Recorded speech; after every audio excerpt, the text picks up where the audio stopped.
Buenas noches a todos y bienvenido a Luis Sanfilippo y gracias por aceptar nuestra invitación. Bueno, en un día muy tranquilo políticamente hemos decidido reunirnos acá para hablar de otro tema, a ver si se nos distrae un poco el cerebro.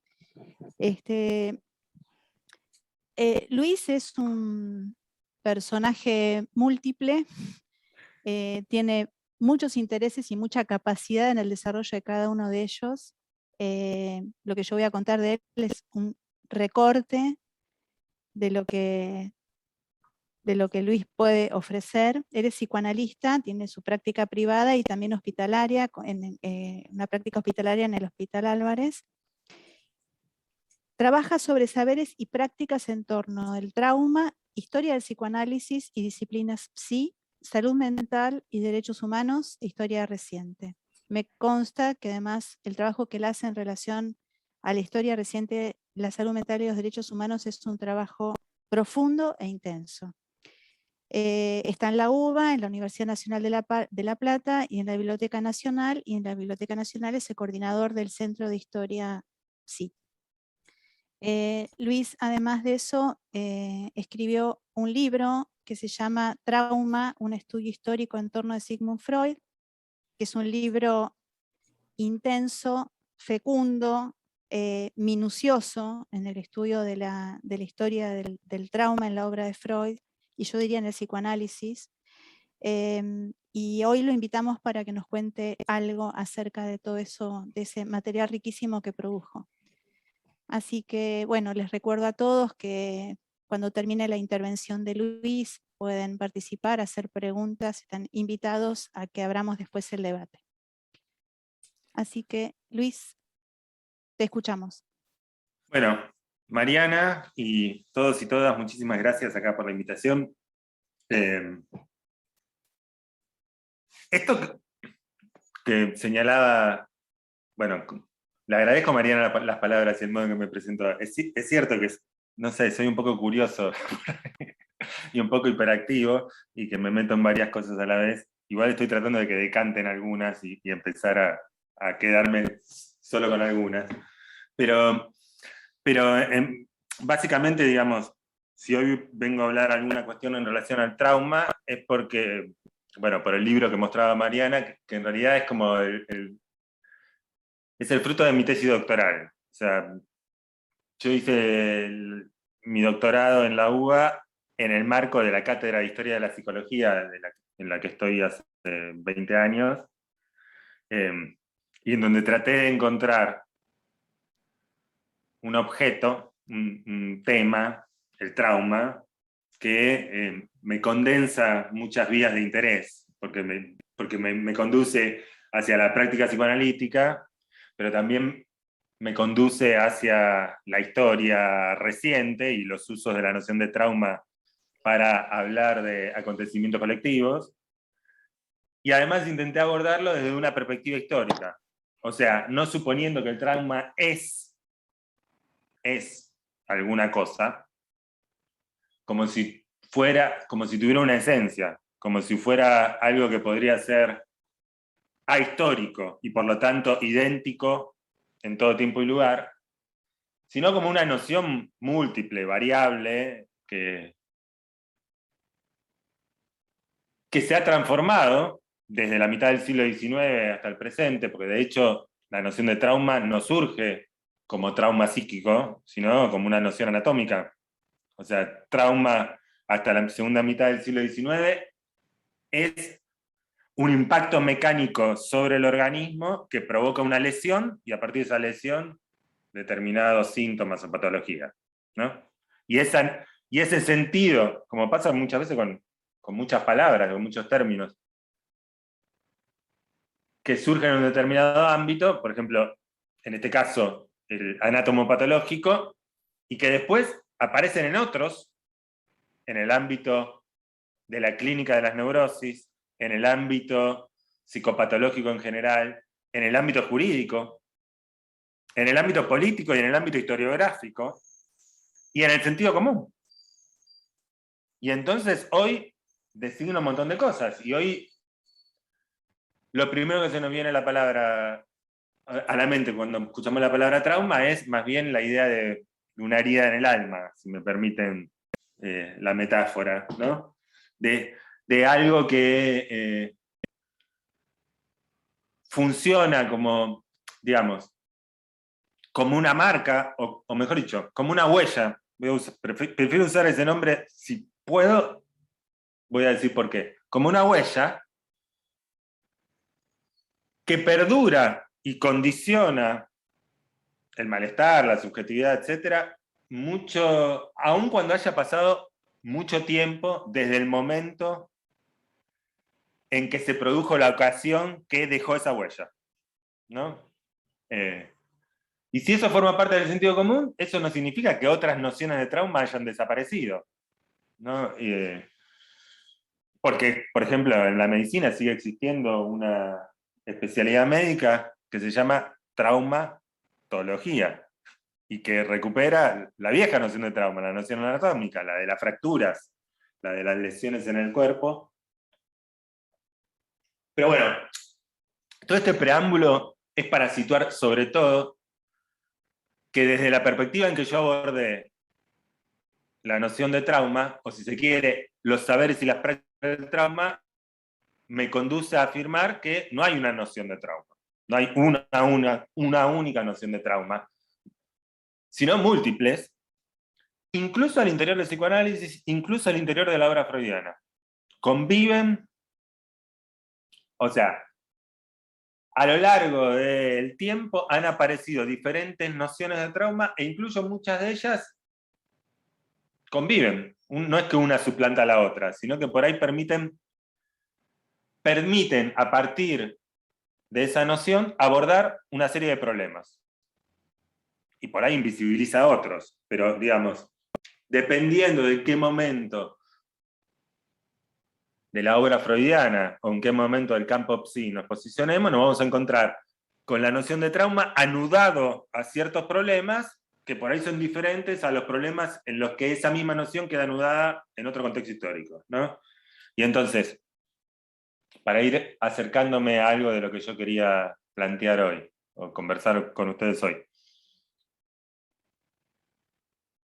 Si bien a lo largo de mi trabajo yo intenté ubicar varias nociones de trauma en la obra de Freud, yo diría que podemos resumirlas sobre todo en dos grandes nociones, o digamos, dos modos de concebir el trauma que pueden ser distinguidos en relación al modo en que aparece en ellos la cuestión de la temporalidad y la relación con la historia, ¿no? Y uno de ellos lo podemos ubicar surgiendo o terminando de constituirse hacia 1895-1896, o sea, el momento en el que Freud construye lo que él llamó su neurótica, que habitualmente llamamos su teoría de la seducción, ¿no? Con el nombre por el cual lo bautizó muchos años después Chris y Jones y Anna Freud, pero que no es el nombre que le había dado Freud. Freud la llamaba su neurótica. En torno a su neurótica, que es algo que construye entre 1895, fin de 1895, y abandona parcialmente en 1897, bueno, ahí aparece como una noción de trauma que supone una temporalidad y una relación con la historia que es, o que por lo menos voy a tratar de fundamentar, o por lo menos de hipotetizar con ustedes, que es muy diferente a la que aparece en relación al problema de las neurosis de guerra. Y a lo que Freud construye yo no diría solo en 1920, yo diría entre 1916 y 17, en el momento que está dictando las conferencias, por ejemplo, la conferencia 18, creo que se llama, La fijación al trauma, lo inconsciente. ¿La fijación al trauma, lo inconsciente? Bueno, la fijación al trauma seguro. La segunda parte de esa conferencia ahora me hace vacilar el nombre. Pero en esa digamos, ahí aparece en esa conferencia, y entre esa conferencia, que es de 1917, y Más allá del principio del placer, o si quieren, lo podemos extender un poco más, también en Inhibición, Síntoma y Angustia, aparece, vamos a decirlo así, una concepción económica del trauma, que es posible de ser distinguida de esa concepción de trauma que aparecía en torno a la neurótica, y sobre todo, creo yo, posible de ser distinguida en relación a la temporalidad y en relación al modo en que la noción de trauma queda anudada con la noción de historia. ¿Sí? Entonces, si me permiten, voy a hacer una serie de contrapuntos, que lo voy a hacer lo más esquemático posible, porque son las 9:10, y porque tenemos que tratar de decir algo que digamos, que más o menos sea digerible y no traumático en este horario, y que abra una discusión, y después en todo caso conversamos. ¿No? Bueno. Entonces, agrego una cosa más nada más. En ese sentido, yo no estoy de acuerdo cuando se dice que el trauma para el psicoanálisis es en 2 tiempos. O sea, primero porque eso supone afirmar que respecto del trauma, e incluso al interior del discurso psicoanalítico, se podría plantear una única noción. El trauma es tal cosa. Por ejemplo, es en 2 tiempos, se da en 2 tiempos. Entonces, eso supondría que habría una única noción de trauma. Y yo creo que ni siquiera del interior de la obra de Freud hay una única noción de trauma. Y la segunda cuestión es que, desde mi punto de vista, no es tanto que lo que acentúa Freud con ese concepto, con ese término alemán, no pronuncio alemán, así que lo castellanizo. Nachtraglicht, no sé cómo se pronuncia, pero seguro que todos saben de qué estoy hablando. Bueno, ese término, Nachtraglicht, más que indicar 2 tiempos, indica 2 direcciones temporales. Una que es prospectiva, o sea, una dirección que supone ir desde el pasado hacia el presente, y en todo caso en donde, si se quiere, sí, podemos decir, una huella de alguna experiencia pretérita condiciona, tiene un poder determinante, aunque no en términos absolutos, respecto del futuro, digamos, una dirección que va prospectivamente, y luego una dirección retrospectiva, que supone que desde un momento ubicado en el presente, o en todo caso en el futuro en relación a esa huella pretérita, es posible resignificar, cambiar el valor, etcétera, de la huella de la experiencia pretérita. Pero entonces, digamos, yo decía, primero, no hay una única noción de trauma, hay varias. Segundo, más que decir en 2 tiempos, yo estaría más de acuerdo en plantear que hay 2 direcciones temporales. Y tercero, que esa noción de trauma, que queda vinculada al término freudiano Nachtraglicht, es una noción que supone una temporalidad combinada en una dirección prospectiva y una dirección retrospectiva, pero que es aplicable sobre todo a la noción de trauma tal como Freud la construyó, planteó y desarrolló entre 1895 y 1897, y que después vuelve a aparecer en muchos textos posteriores, incluso en el Moisés y la religión monoteísta de 1939, donde Freud vuelve a plantear, digamos, incluso pensando en una transmisión transgeneracional de un trauma, vuelve a plantear la posibilidad de que experiencias pretéritas condicionen el desarrollo futuro, pero que sucesivas experiencias futuras permitan transformar el valor, resignificar, hacer que determinadas huellas que hasta determinado momento parecían no haber tenido efectos y parecían haber quedado sepultadas en el olvido, retornen bajo formas desfiguradas y sintomáticas, etc. Entonces, vamos a decirlo así.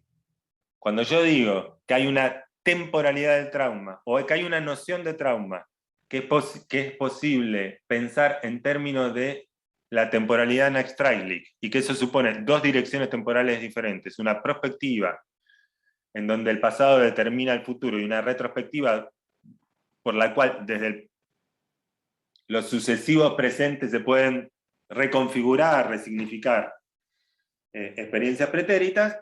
No estoy diciendo que eso Freud lo usó solo en 1895 a 1897 y después lo abandonó, sino que ahí forjó esa noción de trauma, pero esa no es la única noción de trauma. Y es más, esa noción de trauma, que se la suele decir que es la noción psicoanalítica de trauma, y se la suele decir en dos tiempos, y yo prefiero decir en dos direcciones temporales, a mi gusto, no es la noción de trauma que aparece en relación a la perspectiva económica que se abre, sobre todo en el momento de la Primera Guerra Mundial, en donde Freud empieza a definir el trauma en términos económicos, como un momento, un instante en donde ingresan al aparato psíquico cantidades hipertróficas de excitación que no logran ser ligadas, dice Más allá del principio del placer, o en esa conferencia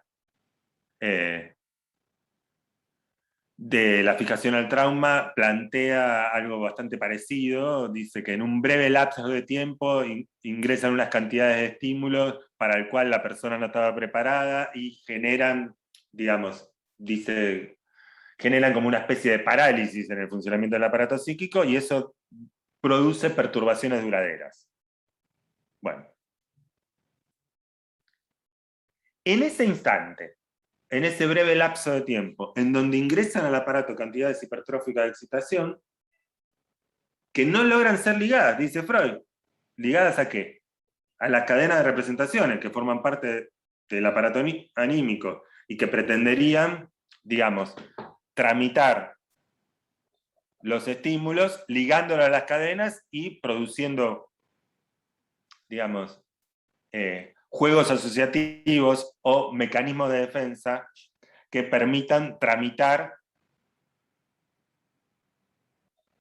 las mociones pulsionales ligadas o las cantidades que sí han podido ser ligadas a las cadenas de representaciones, permitiendo, a ver si me siguen porque estoy siendo un poco confuso, permitiendo que el aparato psíquico funcione como Freud lo define en inhibición, síntoma de angustia. Es decir, funcionando de una forma tal que frente a la posibilidad de un peligro, aparezca una señal que ponga en juego los mecanismos de defensa y que permite la tramitación de ese elemento que en el marco de una experiencia parecía como peligroso. Pero Freud, en la conferencia 18, en Más allá del principio del placer, en inhibición, síndrome de angustia, de distintas maneras plantea que a veces eso no funciona. Y a veces lo que ocurre es que ingresan al aparato psíquico cantidades tan grandes de excitación que el aparato psíquico no logra ligarle a las cantidades, a las cadenas de representaciones, y que entonces, podríamos decir, en ese instante se produce una discontinuidad en las cadenas de representación. Y si se produce una discontinuidad en la cadena de representación, o sea, si hay un instante en donde emerge un elemento que es disruptivo respecto de la cadena de representaciones, si emerge una cantidad de estímulos que no logra ser ligada a esa trama, entonces en ese momento la temporalidad queda suspendida. La posibilidad de distinguir entre pasado, presente y futuro queda suspendida en la medida en que esas instancias temporales dependen del funcionamiento de la cadena. O sea, dependen de la posibilidad de decir, soy yo el que ahora estoy recuperándome de lo que acabo de vivir un instante previo. Pero cuando ya puedo decir, soy yo el que acabo de vivir el que me estoy recuperando de lo que acabo de vivir un instante previo, ya no estoy en ese instante en donde las cantidades hipertróficas de excitación funcionan como produciendo una discontinuidad en el funcionamiento de las cadenas de representaciones.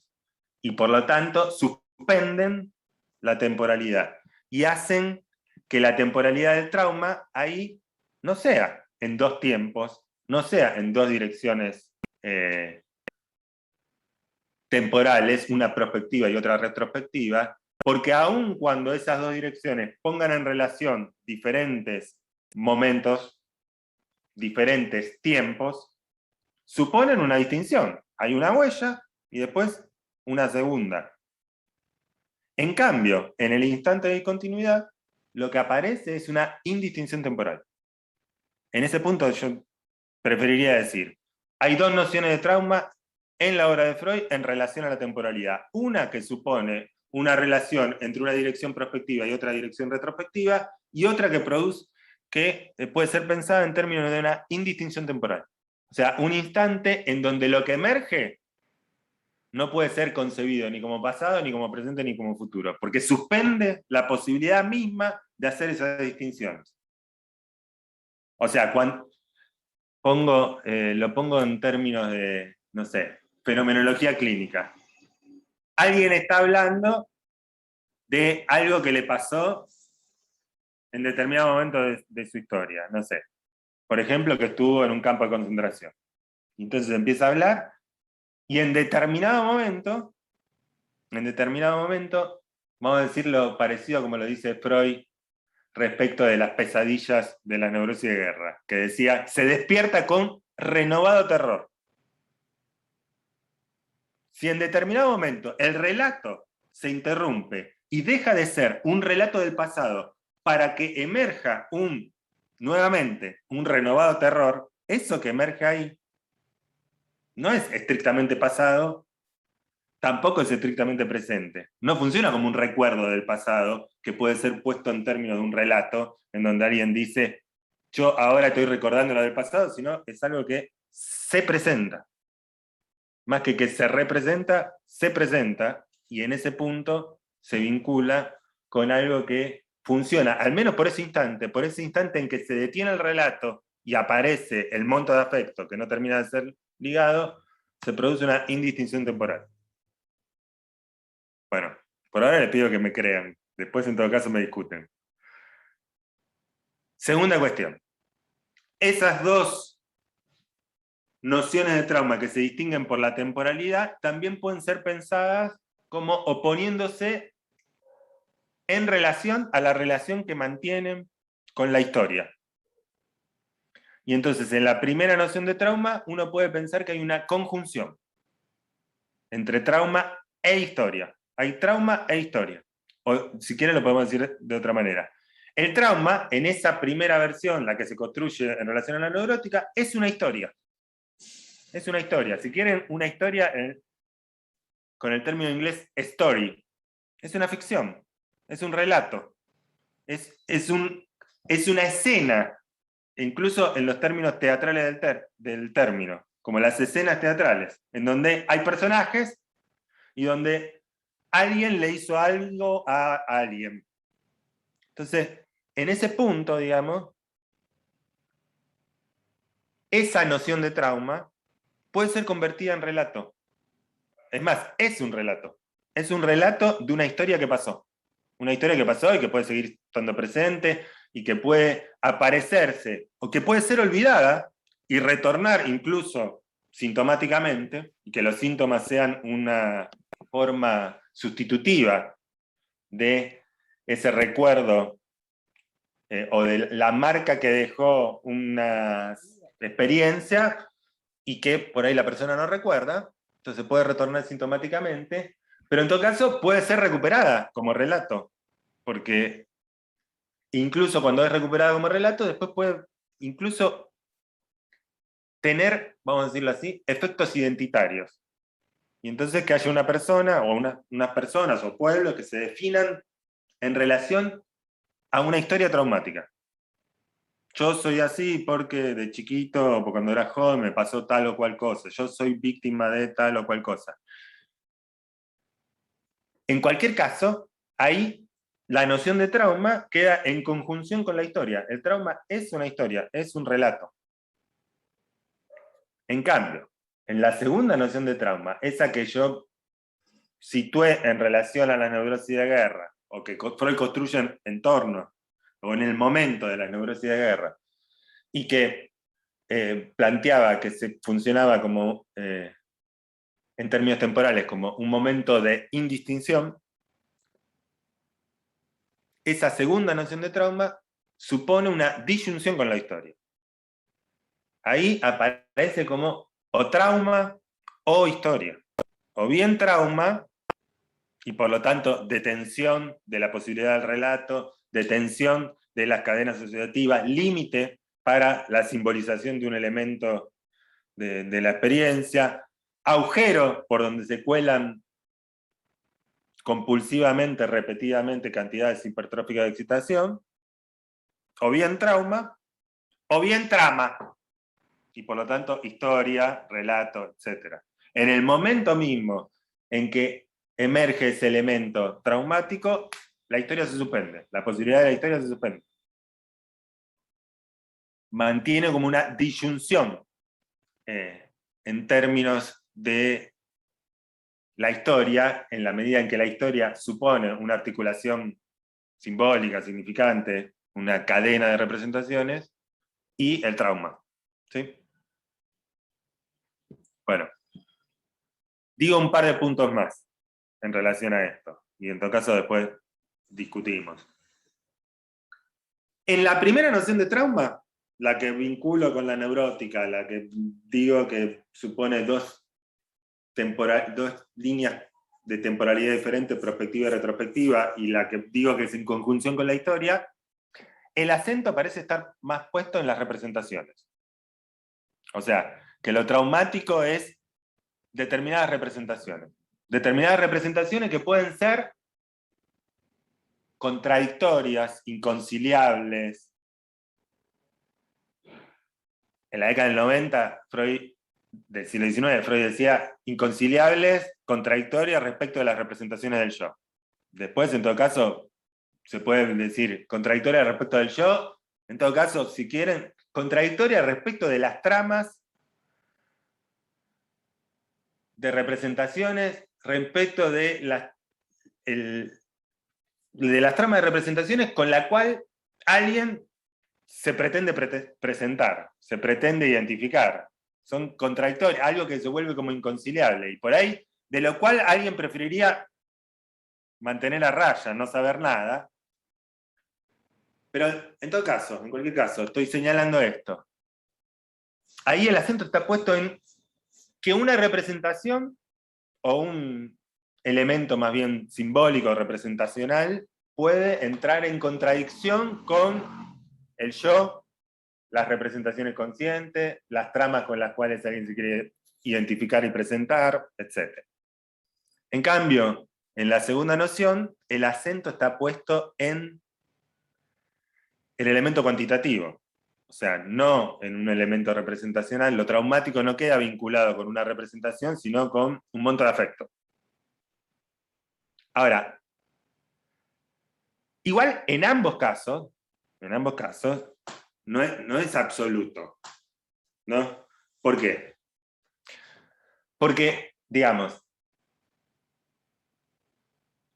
hacia 1894, por ejemplo, en Neuropsicosis de Defensa, en todo caso, esa representación que es inconciliable respecto de las representaciones del yo, genera un afecto penoso por su carácter contradictorio, y eso empuja a no querer saber nada de eso. Entonces el afecto está, pero el acento está puesto en el carácter, en el elemento representacional. Y en el caso de esa noción de trauma que pone el acento en el monto de afecto, un monto de afecto que irrumpe en el marco de una experiencia, señalando los límites para poder tramitar ese elemento que aparece en la experiencia, señalando los límites de las cadenas de representaciones para poder significar lo que está ocurriendo, una detención del funcionamiento del aparato psíquico frente a cantidades que son hipertróficas. Ese carácter hipertrófico es siempre, dice Freud, relativo. Relativo, no es absoluto, no es una magnitud absoluta. No es que, desde la perspectiva freudiana,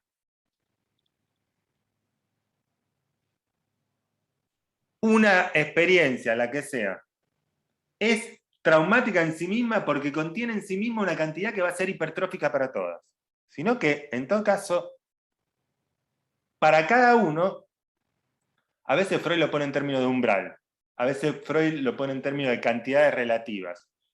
Para cada uno, que esa cantidad resulte hipertrófica, o si se quiere lo podemos decir así, que una experiencia introduzca un elemento que se resiste a ser tramitado por las cadenas de representaciones, introduzca un elemento que genera un elemento, un monto de afecto tal, o que genera una reacción tal en la persona que la deja paralizada para poder significarlo, tramitarlo, relatarlo, etc., eso nunca es en términos absolutos, sino en términos relativos. ¿Qué quiero decir con esto? Que por ahí la misma, supuesta misma experiencia, para otra persona, con los mismos elementos, no necesariamente va a funcionar como algo imposible de ser tramitado por la trama de representación.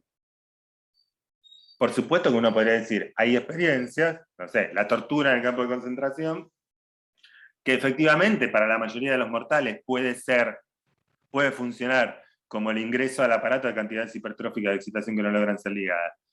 Pero aún así, es cierto que no funciona de la misma manera para, no sé, la persona que tenía un entrenamiento previo, que podía concebir que esa escena de la mesa de tortura iba a ser posible, que estaba preparado para intentar soportarla de alguna forma que pudiera ser lo más tolerable posible, que para aquel que eso le funcionó como algo completamente disruptivo, inesperado, para lo cual no estaba preparado.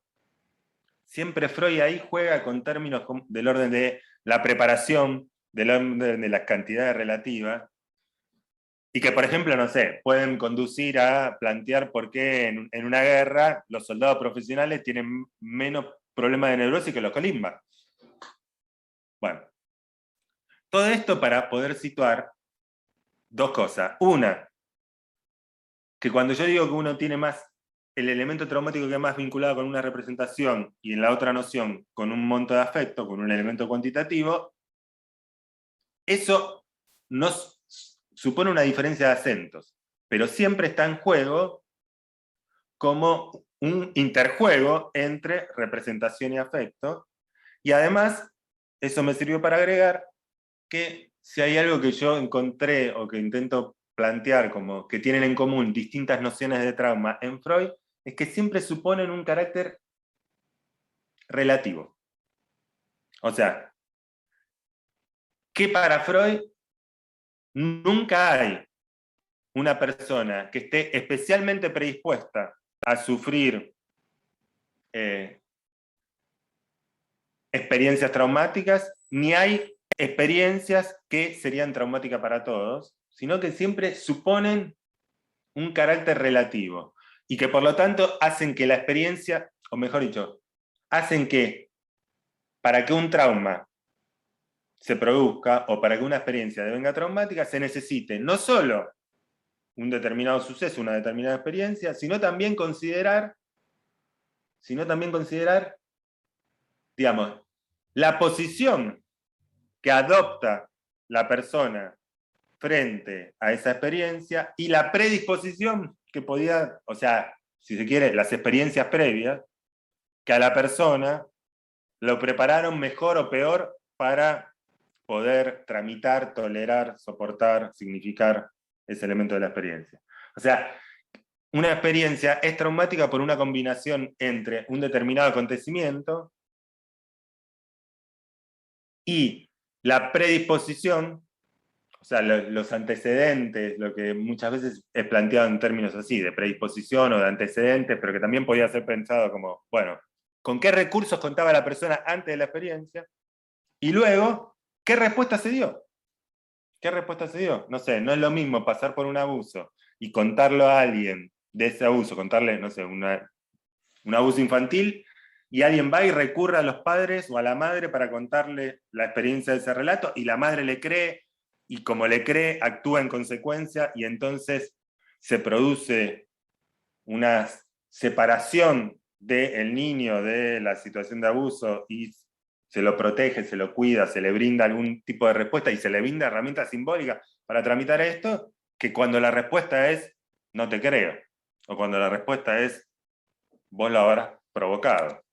¿Se entiende? O sea, estoy tratando de situar alguna idea, donde por supuesto los casos más extremos, uno podría decir, bueno, es difícil que la tortura en el campo de concentración no deje huellas que tengan algún elemento traumático, es cierto, pero me parece que es necesario también conservar esa perspectiva en donde para Freud las nociones de trauma dependen de una combinación de factores y que hacen que las experiencias devengan traumáticas por esa combinación de un suceso, una predisposición y una posición posterior o una respuesta a esa experiencia. Sigo un poco más. Y con esto por ahí termino, y en todo caso hablamos. En ambos casos, o sea, en las dos nociones estas de trauma que estoy tratando de señalar, una vinculada con las dos direcciones temporales, vinculada con la posibilidad de la historia, o sea, de convertirse en relato, una conjunción con la historia, en donde el acento está puesto en el carácter representativo del elemento traumático, y la otra noción, que supone una indistinción temporal, que supone una disyunción entre trauma e historia, que supone un acento puesto en el elemento cuantitativo. En los dos casos, para Freud,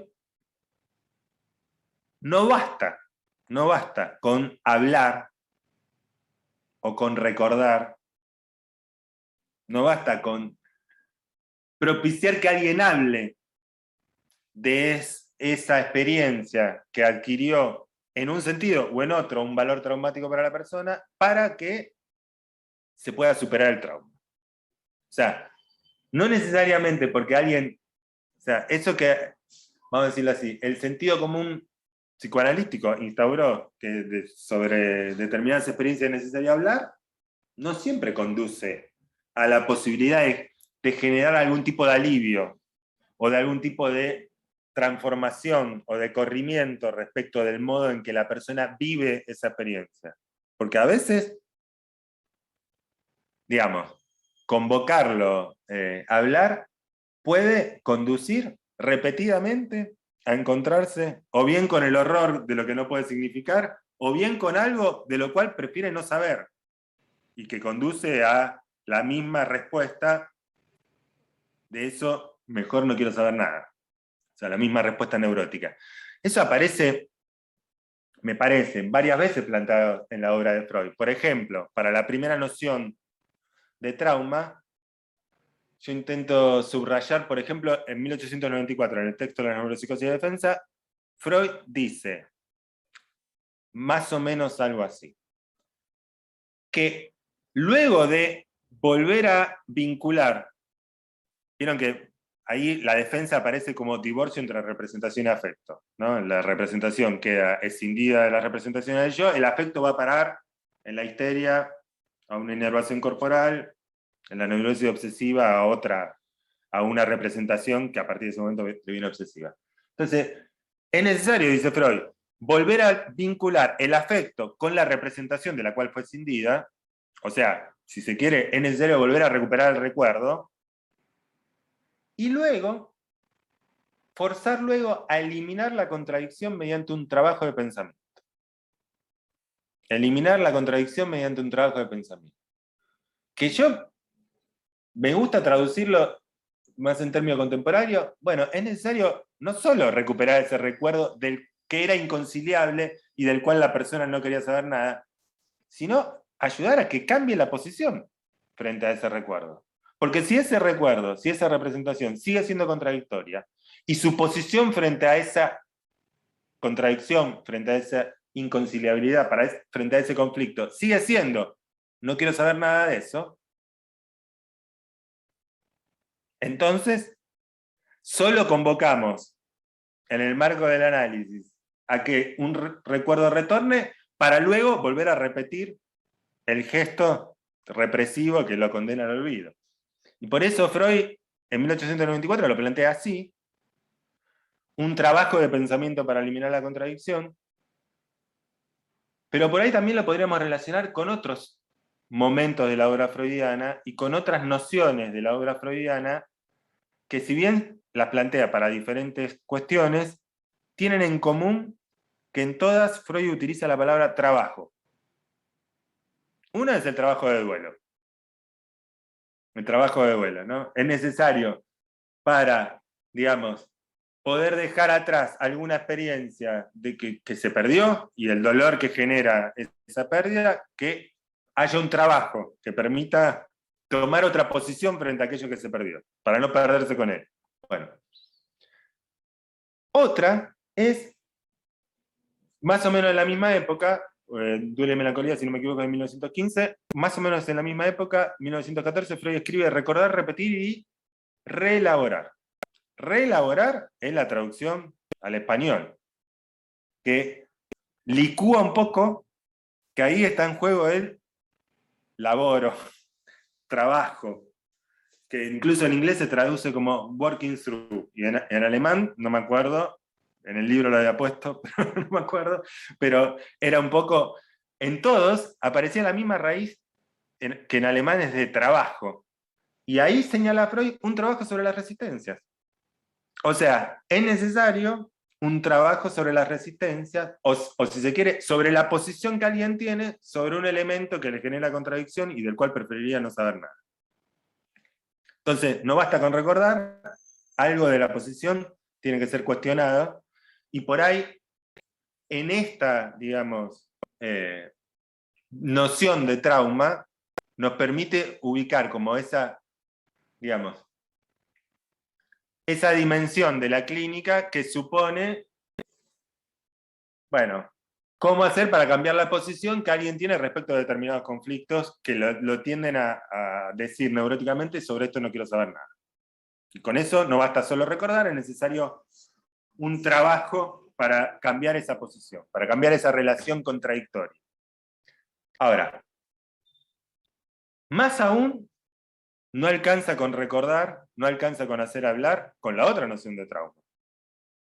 Primero, porque si se trata de cantidades hipertróficas de excitación que no lograron ser ligadas, eso nunca pudo haber sido, nunca tomó la forma de un recuerdo.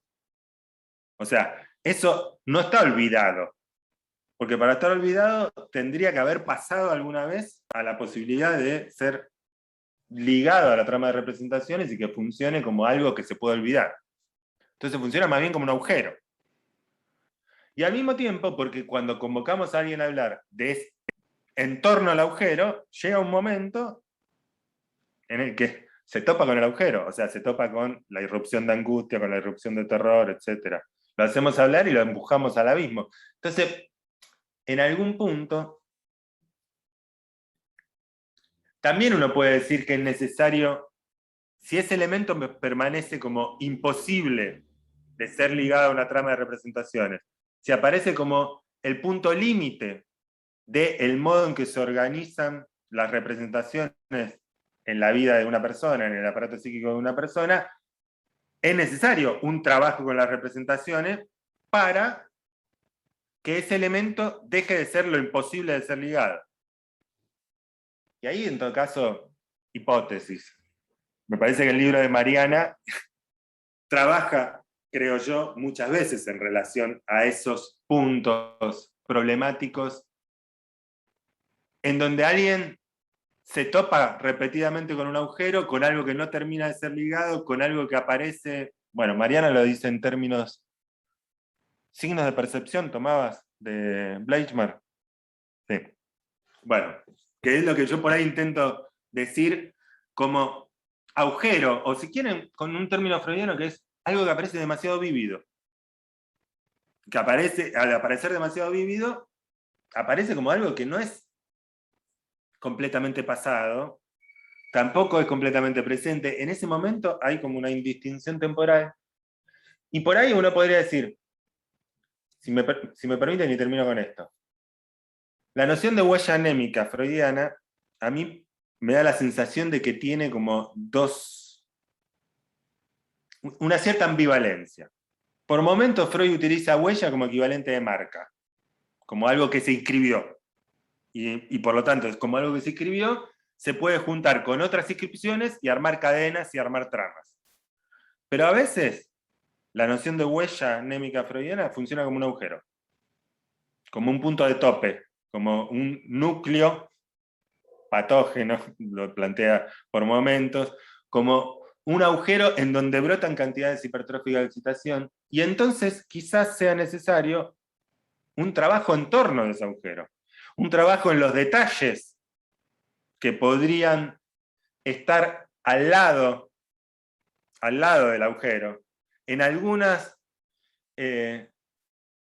cuestiones que quizás, si lo podríamos decir en términos, no sé, de corte y confección, ¿no? Diríamos, algo que hay un agujero, pero por ahí hay algunas hilachas. Hay algunas hilachas, que por ahí es necesario de esas hilachas alrededor del agujero, tratar de ver si se puede empezar, digamos, como desplazar el acento, no conducirlo directamente al agujero, sino conducirlo a algún otro elemento de esa misma escena que no sea tan traumático en el sentido de completamente imposible de ligarse a una trama de representaciones, sino como un esbozo de la posibilidad de a partir de ese momento, con esa hilacha, empezar a construir una trama.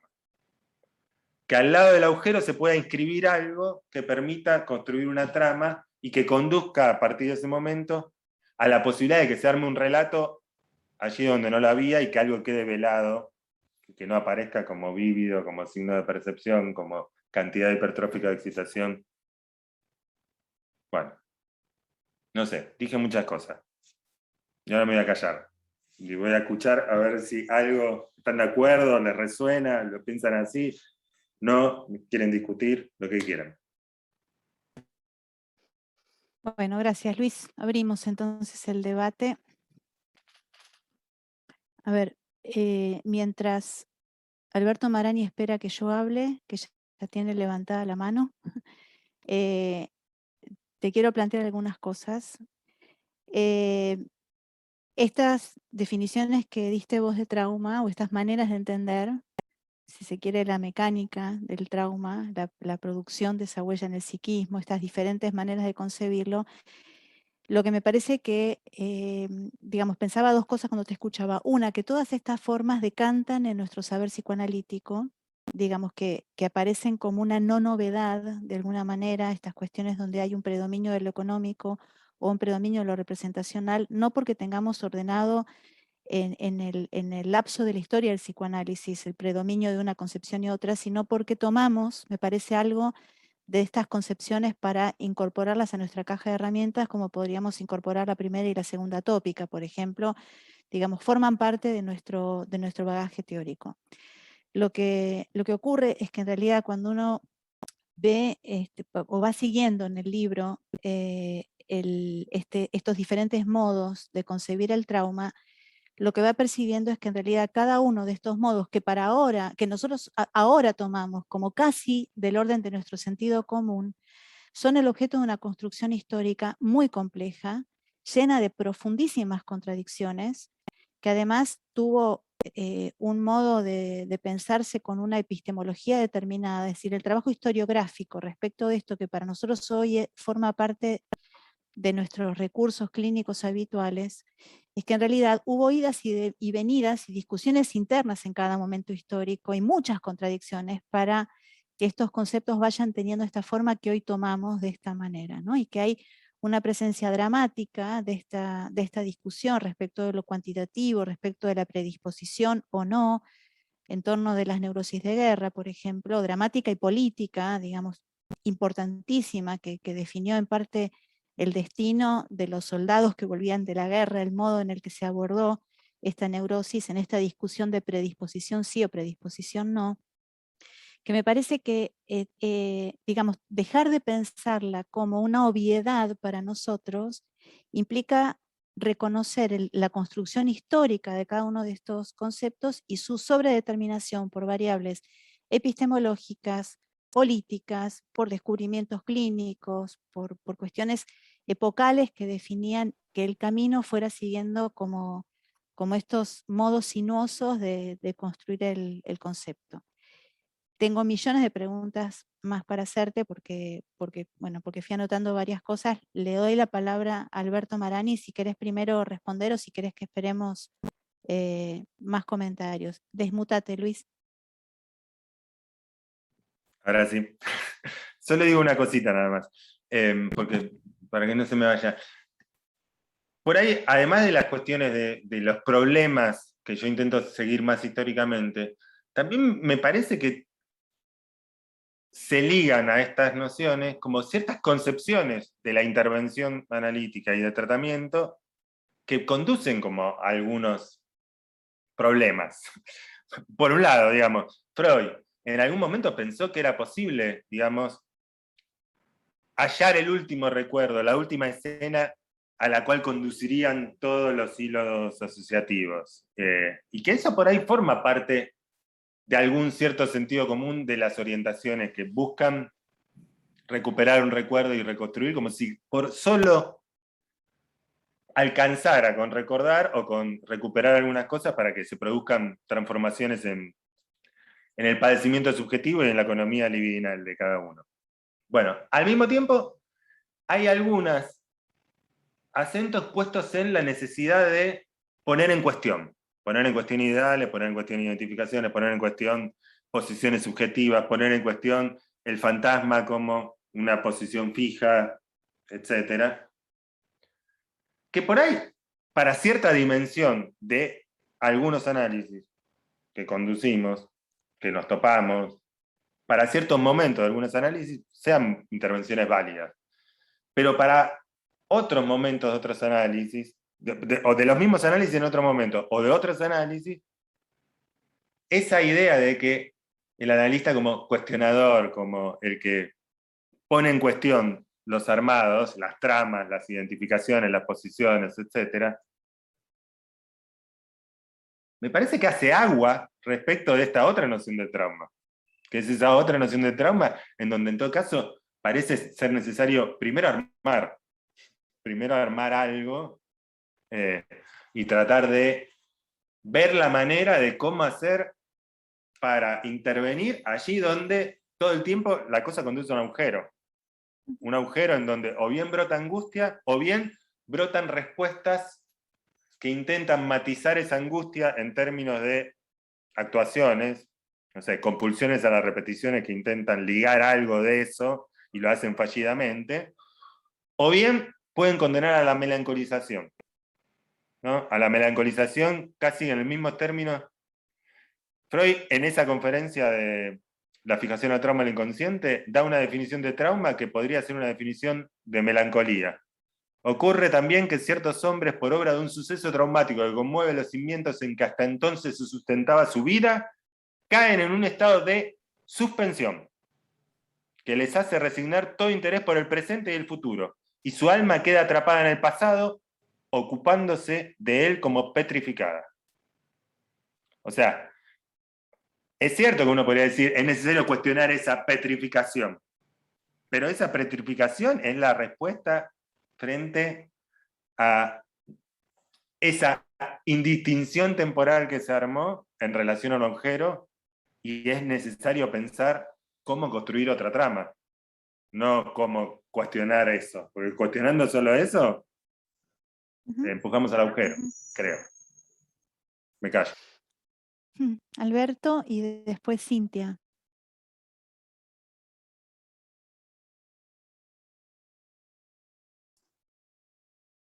Sí, buenas noches. No te conocía, Luis, y me gustó muchísimo y es muy clara tu exposición. Es más, no sé si podría estar más de acuerdo todavía de lo que estoy con prácticamente todo lo que dijiste. Tendría que buscar algunos detalles. Lo único que agregaría es que, primero, la distinción entre el traumatismo, tal como lo describe Freud, por razones muy concretas vinculadas al descubrimiento, a la eclosión de la sexualidad infantil, en sus primeros momentos, remito, segunda parte del proyecto, el caso Emita, la chica de la pastelería, y después el gran trabajo sobre el hombre de los lobos, donde sí es cierto que queda un poco preso de su teoría de la memoria, que es uno de los trabajos, o como vos decías, la palabra alemana de reelaboración, de working through, en alemán es Durcharbeitung, que es muy parecida a la traducción que hace Strachey de este término con working through o reelaboración. Es cierto que está ahí la cuestión, la necesidad del trabajo psíquico, y es una de las formas fundamentales del trabajo psíquico. Separar esta entonces de la otra que también es freudiana y es ostensible, y es la que surge a partir de las neurosis de guerra, y lo que hoy llamaríamos también, sin llegar a esos casos extremos de la guerra, pero sí en las neurosis traumáticas, que es muy asimilable a la neurosis de guerra. Hay muchos puntos de contacto, pero hay una entidad que se llama neurosis traumática. Está también tipificada en los sucesivos DSM, por ejemplo, para tomar una nomenclatura, no porque sea un libro de psicopatología. Ahora, yo querría agregar un pequeño comentario, y es que yo estoy ahora de acuerdo, pero estaba de acuerdo sin conocerte desde tiempo antes de esta exposición. Y a mí, desde mi punto de vista, lo que está en juego, lo que se pone de resalto con la teoría traumática, es una forma de funcionamiento del aparato psíquico inherente a esa forma de funcionamiento, que es este modo en loop. ¿Dónde lo podemos ver de manera más compartible, además de en la clínica? En la narrativa, efectivamente. Me puso muy contento cuando hablaste de la narrativa y cuando hablaste del teatro. Ejemplo puntual, porque no me quiero extender, porque seguramente va a haber muchos compañeros que van a querer y compañeras que van a querer participar. En el caso teatral, esa tragedia policial que se llama Otelo, el funcionamiento del pañuelito famoso, acerca del cual Yago, el otro Yago,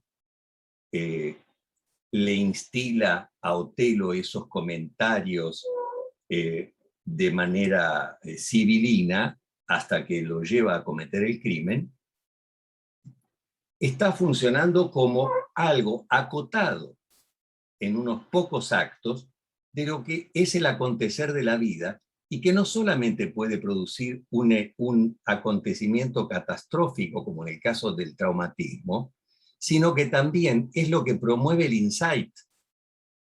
Es decir, de esta forma de temporalidad inherente al funcionamiento del aparato, puede haber producciones buenas, porque nos permiten recuperar los recuerdos que siempre son lo último recordado. Y acá tenemos que ayornar algunas cosas, me parece, de Freud con la neurobiología contemporánea, porque la teoría del recuerdo de Freud hay que modificarla, y uno de los puntos centrales es la cuestión del traumatismo.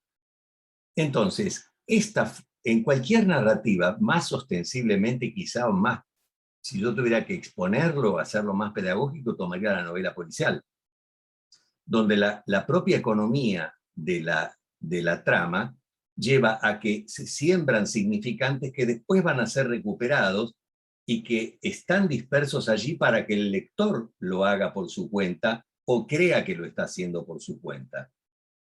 Hay un proceso de inducción por parte del autor. Entonces, lo que es quizás menos visible es los efectos buenos de este funcionamiento, de esta temporalidad. Sabemos que Freud quería resaltar con esto, como hace en El hombre de los lobos, con el cambio de fase y con el sueño, y como hace con Emita en el caso de la emergencia de la pubertad, que el recordar se transforma en traumático porque la activación de esa representación va a desencadenar una respuesta sistémica, en este caso de una violenta excitación para la cual, como vos decías, y es una de las traducciones, la niña está impreparada. Lo que da a dar la preparación es justamente la reelaboración. Por otro lado, el trabajo de las microconstrucciones, sin pensar en construcciones en psicoanálisis o con la enorme construcción que hace Freud a propósito del hombre de los lobos y que funcionan ambas como las dos hojas de una puerta o dos cuadros de un díptico, construcciones en psicoanálisis, pero todo el tiempo tenemos esas construcciones micro cuando podemos, cuando esas hilachitas de los que vos hablabas, que quedan en torno de esa huella que puede perfectamente ser un agujero por la disrupción de la trama de la representacional que generan una verdadera laceración en la trama representacional psíquica, preconsciente, por ejemplo.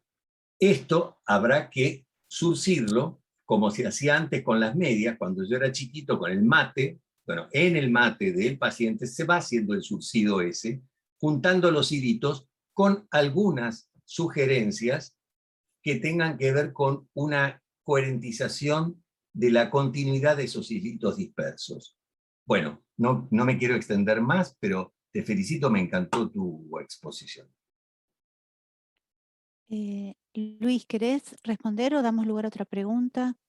Si les parece, gracias Alberto, pero si les parece, pueden, no sé, dar más comentarios y en todo caso después Dale. veo qué puedo decir. Cintia o Carlos.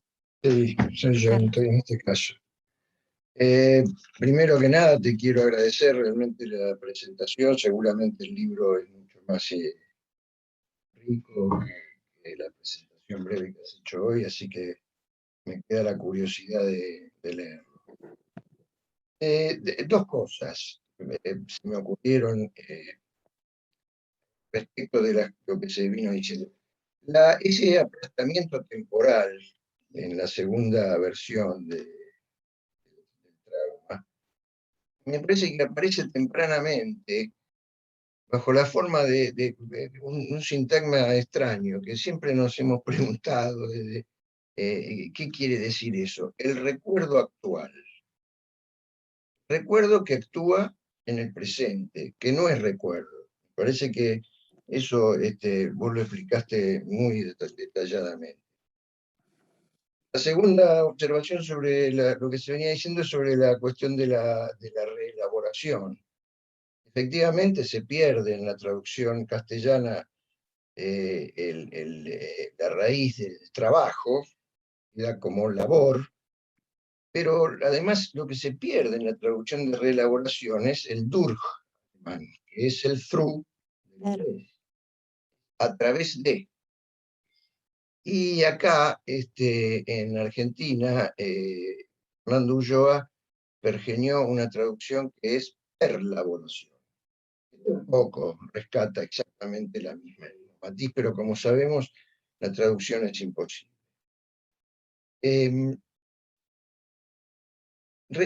Además, lo que me evocó todo este trabajo es toda una discusión que se generó en el movimiento psicoanalítico de la época entre la concepción, cuando Freud renuncia, ya no cree más en su neurótica. Vos decías muy bien que renuncia parcialmente a la idea del trauma como un suceso acontecido, para quedar del lado de la fantasía y por lo tanto del lado de la representación.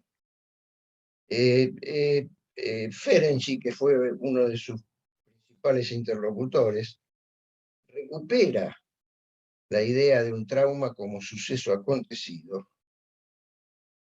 y plantea lo siguiente, que lo que resulta traumático no es tanto el hecho, sino la desmentida por parte del adulto de ese hecho acontecido. Esa desmentida es, en rigor, lo que tiene mayor efecto traumático. Y creo que coincide con esta idea tuya, o lo que vos lo haces en Freud, de que ese agujero no puede ser llenado con la trama asociativa es lo que decía recién Alberto, un cuidadoso surcido, donde el analista aporta muchas veces esos pequeños puentes entre las hilas que quedan. Y la advertencia fundamental de Ferenczi, me parece, respecto de la clínica, es que el dispositivo analítico puede transformarse en una repetición del trauma, una reedición del trauma, por el poder, naturalmente, que la transferencia le otorga al analista. Entonces, de lo que él se quiere cuidar particularmente es de no reproducir en el contexto de la sesión analítica algo que pueda evocar o pueda actualizar, no evocar, actualizar el trauma vivido en la infancia. Eso, son asociaciones que me sugirieron tus palabras, y la verdad te lo vuelvo a agradecer, y me voy a agenciar del libro, ya veremos cómo, seguramente disponible. Muchas gracias, Luis. No, gracias a vos, Carlos. Carlos, ¿no? Sí, sí. Sí. Luis, ¿querés responder algo? ¿Retomar Sí. algo de lo que se Sí. dijo? Por ahí, empiezo por acá. No, me quedé un poco con lo que decía Alberto, ¿no? Alberto fue el primero que intervino, ¿no? Respecto de la cuestión del loop, ¿no? Y ahí recordaba, porque yo también tengo mi lacanismo, en la previa habíamos hablado del encuentro de Caracas, en donde estuvo Lacan, etc. Y bueno, había cosas que por ahí me hacían un poco, o que yo me mantengo bastante distante con cierta consagración de Lacan, pero también tengo mi lacanismo que a veces me ayuda a pensar algunas cosas. Y que a veces puede ser muy esquemático. Y que a veces las oposiciones que trabaja Lacan son muy esquemáticas, e incluso las oposiciones que hice yo entre dos versiones del trauma también son esquemáticas, porque muchas veces nos encontramos con una especie de gris en donde los trabajos de elaboración están hechos y están hechos un poco a media, y entonces aparece alguna posibilidad de relato de historia y de versión más sintomática en el sentido más neurótico tradicional. Y en otras, de repente, irrumpe la angustia o se produce una melancolización, lo cual demuestra que, digamos, esto que yo intenté dividir tanto muchas veces está en grises, ¿no? Bueno, entre esos contrapuntos que a veces sirven para pensar, pero a veces pueden obstaculizar, está uno que Lacan hace en el seminario 11, pensando en la repetición, y hace un contrapunto entre automatón y tiqué. Entre automatón y tiqué. Y automatón lo plantea más del lado de la insistencia de los significantes, ¿no? Que a mí me quedaba resonando lo que decía Alberto es cierto, digamos, hay en el marco de ciertas escenas teatrales, o en el marco de ciertos relatos de análisis, o en el marco de nuestra vida, bueno, vueltas que se producen en torno a significantes que aparecen una vez y aparecen otra vez y que le dan vuelta, y que cada vez que aparecen producen efectos y algún tipo de modificación o de conmoción o de consolidación de ciertas posiciones. Pero eso aparecería como en una dimensión de la repetición en donde está más presente que lo que se repite son ciertos significantes que insisten. Es más la insistencia simbólica del significante. Y después, me parece, habría otra repetición que tomaría más la compulsión de repetición, y que Lacan lo pone del lado de la tique, y que dice algo así como, es el encuentro azaroso respecto de lo cual, en relación a lo cual no se estaba preparado. Y ahí no se trata de la insistencia de los significantes que se repiten, sino el punto en donde, me parece, la trama significante se topa con un tope. Luego, creo, para seguir pensando con ustedes, y en todo caso, para poner a prueba algunas cosas que a veces pienso, hay otro momento donde Lacan juega con fórmulas modales, ¿no? Distintos modos en relación a la escritura, mejor dicho, a lo que se inscribe. Y entonces ubica que lo necesario es lo que no cesa de escribirse. Esto es a la altura más o menos del seminario 20, una cosa así. Y lo necesario, como lo que no cesa de inscribirse, me parece, queda como del lado de la repetición simbólica. O sea, queda del lado de algo que, digamos, construye siempre la misma escena, en la cual alguien puede estar atrapado y que puede ser el texto de su vida más o menos traumática, más o menos neurótica, ¿no? Lo que no cesa de escribirse. Todo el tiempo se repite una misma escena, se repiten las mismas tramas significantes, se repite la misma posición en las mismas escenas. Y eso es lo necesario. Y entonces eso me parece que es un modo también de hacer referencia a esa primera noción de trauma que intenté decir. Pero después habría otra, la segunda, que a mí me suena más a lo que Lacan escribe como, define como lo imposible. Lo imposible es lo que no cesa de no inscribirse. O sea, lo que aparece una y otra vez como ese punto de agujero, como ese punto de detención, como... Y que por ahí en un caso, en el caso de algo que se presenta como lo necesario, en el caso de lo que se inscribe siempre de la misma forma, y toma esa forma de la repetición, pero la repetición de escenas repetidas o de significantes que insisten, ahí uno podría tratar de buscar que eso que no cesa de escribirse, en algún momento cese de inscribirse. Cese de inscribirse, que pueda haber, que otras historias puedan ser posibles. No siempre la misma historia, con la misma posición fija, etc. Ahora, con lo que no cesa de no inscribirse, o sea, lo que aparece siempre como lo imposible, lo que aparece siempre como el punto en donde nos encontramos con un agujero, por ahí lo que uno intentaría pensar que se puede lograr es ver si en algún momento cesa de no inscribirse. O sea, si en algún momento de ese agujero, con esas hilachas, se puede hacer algo que funcione como una primera marca. O sea, que la huella que funcionaba como agujero empiece a funcionar como marca, que permita empezar a tejer una trama en torno a ese agujero, y que por eso me suena más a el pasaje de lo que Lacan llamaba lo imposible, como lo que no cesa de no inscribirse, a lo que Lacan llamaba lo contingente, como lo que cesa de no inscribirse. ¿Sí?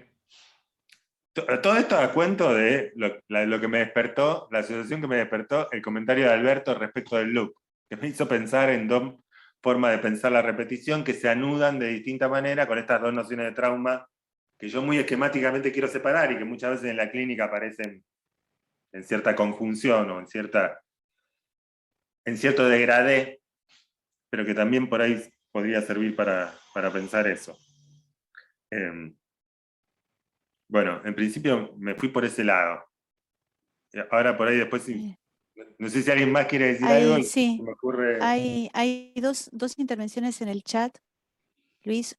Una que creo que en parte está respondida por lo que dijiste recién, pero si querés la retomás, que es de Mirta Seltzer, que pregunta qué incidencia de tánatos ves vos en cada una de las formas del trauma. Y la otra es de Cristina Hernando, que plantea: gracias por la presentación. Lo que me recuerda a la exposición de Luis son las dos formas o tipos de trauma que ejemplifica Silvia Bleichmar en un material, el caso de Wanda, donde plantea dos formas de inscripción de los traumas como signo de percepción o como fantasía.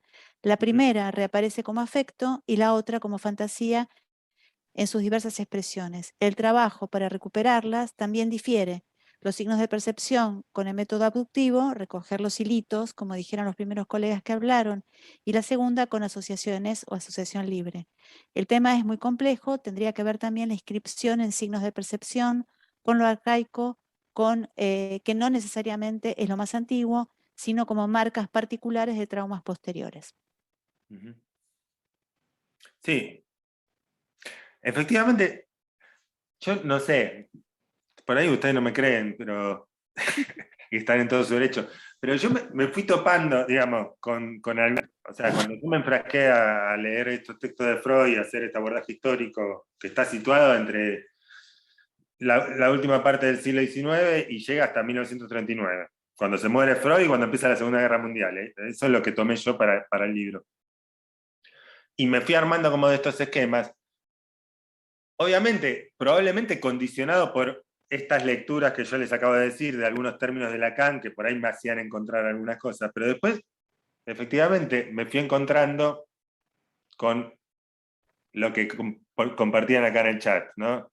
Con que Silvia Bleichmar, en relación al signo de percepción, que primero incluso lo leí en el libro de Mariana, y que después me fui a buscar en paralelo algunos textos de Silvia, que no es una autora que tengo tan leída, pero que me aparecían este contrapunto que es más o menos análogo al que yo planteo. O sea, algo que funciona como un agujero o como signo de percepción, que incluso, para retomar incluso algo que planteaban respecto de las neurociencias, en ciertos usos que se hacen de las neurociencias, y sobre todo las neurociencias aplicadas al trauma, aparece como alguna idea de que la memoria traumática se caracteriza por la literalidad, y que en cambio la memoria narrativa no. Sería como más... la memoria narrativa implicaría una distancia con la experiencia, y que la memoria traumática sería literal, como si fuera una copia fiel y fija de la experiencia. Yo discuto un poco eso, porque llevado al extremo hace caer en la idea de que entonces el traumatizado sería el testigo perfecto, el que tiene una copia fiel de la experiencia, y no es una copia literal. Más bien, yo diría, es algo que parece más como, en estos términos, de un signo de percepción, o lo que en Freud aparecía como algo demasiado vívido, o como lo que yo intento decir, como ese borde en donde en algún momento la trama se detiene, y aparecen otros fenómenos, o un estallido de angustia, o algo más parecido a una alucinación, etcétera, que no es una copia literal de lo que pasó, sino el punto en donde el aparato simbólico se desarma. Los hilitos se deshacen y aparece otra cosa. Y que me parece que el término signo de percepción podría funcionar bien para eso. Pero el mismo término huella anémica freudiano, y en eso, ahí sí soy más freudiano que lacaniano. Porque me gusta que Freud muchas veces es ambivalente. Y o sea, no es blanco o negro, sino que usa términos que a veces, como el de huella, que a veces parecen indicar algo que se parece a una marca, y por lo tanto que da la idea de la posibilidad de una trama de encadenamientos de marcas, y que se pueden construir a partir de esas marcas una trama, un texto, y a veces utiliza el término huella de una forma que parece ser el agujero, o la huella es lo que nos conduce a el desprendimiento de afecto. No a la posibilidad de recuperar algo como recuerdo, sino a un desprendimiento de afecto, que es, como decía, esto sí creo que lo decía Carlos, que funciona con ese término tan contradictorio que es el recuerdo actual. Pero que a veces Freud lo usa para decir, bueno, hay, no sé, experiencias del pasado que siguen teniendo una incidencia en la actualidad, como si su efecto no hubiese terminado, pero a veces aparece en esa, bueno, en esas ambigüedades que aparecen en el lenguaje para intentar dar cuenta de algo que es difícil de apresar, que es el renovado terror, el recuerdo actual, un pasado demasiado presente, un pasado que no pasa. Bueno, todas versiones metafóricas, pero que intentan dar cuenta de que hay algo ahí que funciona como un límite para la posibilidad de historizar, para la posibilidad de hacer distinciones temporales, para la posibilidad de hacer trama, y que no se termina de escribir, y que por ahí obliga a pensar cómo podemos propiciar algo de una inscripción frente a esos agujeros, en gente que viene, en muchos casos, muy deshilachada para seguir con las metáforas. A ver, nos queda un minuto nomás, pero creo que es en el libro de Clínica Psicoanalítica ante las catástrofes sociales, si no me equivoco, Silvia ¿Clínica Bleichmann, psicoanalítica? ante las catástrofes sociales. Silvia Que compilaste de Bleichmann, Borges. con otros Con más, otros. con muchos Sí, sí. más, entre los cuales están Cielo Sí. y Dani acá. Bien. Bueno. Pero no, lo que digo es que ahí ella lo que plantea concretamente es ¿qué deberíamos hacer los psicoanalistas que estamos tan acostumbrados al levantamiento de las defensas cuando nos encontramos con un desmantelamiento de las defensas como efecto de un trauma, de una catástrofe, ¿no? Como planteando un poco el contrapunto que planteas vos y que Cristina Hernando me parece que retoma también en el chat, ¿no? Una cosa que te quería decir, Luis, es que a mí me parece que además el concepto de trauma, tal como vos lo tomás, es un concepto que es muy interesante como lo enfocás, digamos, como estudio historiográfico, porque es un concepto que en sí mismo, no sé si es por eso que lo tomaste, pero es que en sí mismo plantea una cantidad de problemas al interior del psicoanálisis, de la teoría, de la clínica, de la técnica, que tienen que ver con realidad, fantasía, lo interno y lo externo, lo económico y lo representacional, la historia o la no historia, el presente y el pasado. Es decir, es un concepto que condensa una cantidad de problemas dilemáticos a lo largo de toda la historia del psicoanálisis. Entonces, historizar ese concepto es atravesar la historia del psicoanálisis revisando para cada momento cuáles eran los dilemas que tenían que ser resueltos, ¿no? Es como un ejemplo privilegiado que atraviesa la historia del psicoanálisis y que pone en escena los principales problemas de la teoría. Sí, sí, por eso cuando a veces en algunas versiones aparece como, bueno, Freud al principio tenía una teoría traumática de las neurosis y después la abandonó, o que el trauma no es una noción psicoanalítica. Bueno, es cierto, el trauma no es una noción privativa del psicoanálisis ni que inventó Freud, como la pulsión, pongamos. Pero, o como el inconsciente tal como él lo concibe, que el término existía, pero le da como una vuelta. Pero el trauma puede ser la excusa para revisar un montón de problemas al interior de la teoría y de la práctica psicoanalítica. Porque condensa esas ambigüedades y esos contrapuntos donde entre el objetivo y lo subjetivo, el pasado y el presente, lo interior y lo exterior, y un largo etcétera, aparecen puntos de indecibilidad. Bueno, son indecidibles, eso, indecidibles. Indecidibilidad. Eso, gracias. Luis, queda una que estamos recontra sobre la hora, pero hay un compañero nuestro que quiere agregar algo, y entonces Juan Carlos breve, y Luis breve en la respuesta porque estamos ya sobre la hora. Sí, por supuesto. ¿Se escucha bien? Sí. Sí, Juan Carlos. No, sí, es muy, muy breve, por supuesto. Bueno, primero felicitarlo a Luis por la complejidad que trajo, que obliga a seguir pensando, pero quería hacer un pequeño señalamiento, porque por momentos parece ser que se quedaba muy separado el desprendimiento de afecto como opuesto a la posibilidad del encadenamiento representativo. Y a mí me parece que habría que también hacerle lugar a los grados de desprendimiento de afecto, porque hay desprendimientos de afecto que se producen en el interjuego de la clínica que promueven el surgimiento de representaciones y que permiten avanzar en el trabajo analítico. A mí me parece que se planteó más decididamente el desprendimiento de afecto como apabullante, digamos, ¿no? Y que implica un hundimiento del sujeto en su posibilidad de entramar. Pero muchas veces uno se encuentra con que justamente No, cuando aparece el totalmente. afecto, de manera moderada, digamos, es cuando el afecto digamos, abre la posibilidad de representación. No, totalmente. Estoy completamente de acuerdo con vos, Juan Carlos.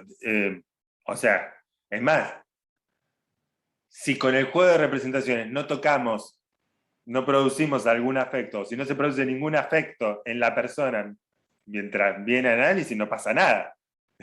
Estamos hablando de conversación de ascensor.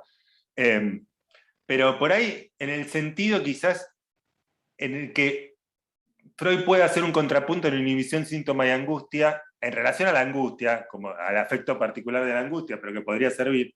Una cosa es la señal de angustia, ¿no? Un pequeño desprendimiento que permite poner en juego los mecanismos de defensa y que permite, no sé, que algo se mueva. Aunque sea en términos defensivos y neuróticos, o a veces no, por ese desprendimiento de afecto acotado, que funciona como una señal, bueno, algo se empieza a mover y aparecen, no sé, nuevas cadenas sucesivas. Otra es lo que Freud ahí dice, un desarrollo automático de angustia, que da cuenta de una perturbación económica, que ese desarrollo automático de angustia da cuenta de que se produjo una perturbación económica que hizo que mientras duró, el aparato psíquico entró en una parálisis y dejó de funcionar. A eso me refería con No, está claro. el desprendimiento del afecto más traumático. Bueno, ¿nos vamos a comer? Antes de eso te vamos a aplaudir y agradecer mucho, Luis, que hayas venido, así que invito a todos a desmutarse para agradecerle ruidosamente a Luis. Gracias, Luis. Gracias, Luis. Muy buena. Gracias. Les agradezco yo. Bueno. Gracias. Gracias, Luis. Muchas gracias. Chao, chao. Muy bueno. Chao, chao. Gracias. Chao. Muchas gracias. Excelente, Luis. Bueno. Chao, chiques. Chao. Nos vemos pronto. Chao, chao. Chao. Chao. Chao, chao. Chau, chau. Buenas noches. Chao. Bye, bye. Oh, buenas noches. Muy lindo todo. Bueno, chao, buenas noches. Hasta el jueves que viene. Chao, chao. Ya te mandé,